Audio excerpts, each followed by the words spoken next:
Hello, Barry. Yes, I'm here. Could the ongoing protests lead to regime change in Iran? So this is it's a very good question because, as I said earlier, 52 people so far at least have been killed by security forces during these protests. Of course, the protests started off because of the death in custody of Mahsa Amini, and she was arrested by the morality police, and this was because they said she wasn't wearing a hijab correctly. I don't understand why the state should have any right over the way people dress, of course, but this is a theocracy. But is it possible, Josh, that, I mean, the extent of the protest now, it is spreading. It is spreading. And people are sort of suggesting, well, at the moment it's led by women.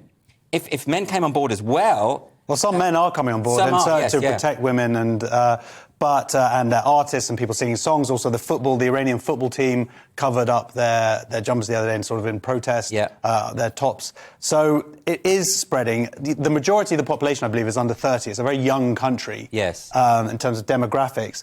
I'm hopeful. Now, the Iranian government have arrested 9 what they call foreigners, like actually people with dual nationalities, because they want to frame this as exterior forces coming in to destabilise them. Yeah. But it's not. It's a homegrown thing, and that's why it might, and I hope it does work for them so they can get their freedom. I mean, they have had these sort of things before and they've been quashed, haven't they? And I think, but you're absolutely right. The key to regime change is always going to be when it comes from within.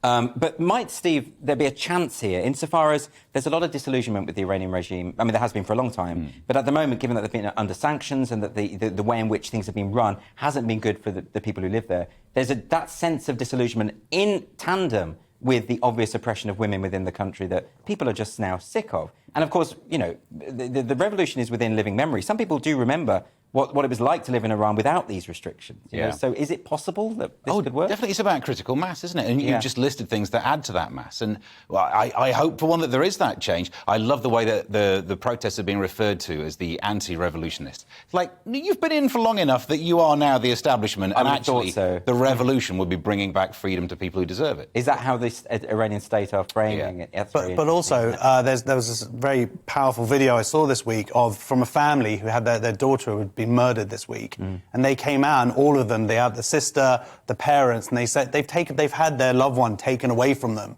and they said, we're not scared anymore, we're standing up. Once you start killing your own citizens, it's only going to provoke the other citizens to take a stand once they've lost everything. And presumably the regime's hope is that by committing those acts of murder, they intimidate people into silence, but those kind of videos, like you say, they're just not going to have it. And that's the glimmer of hope, isn't it, really, that people stand up?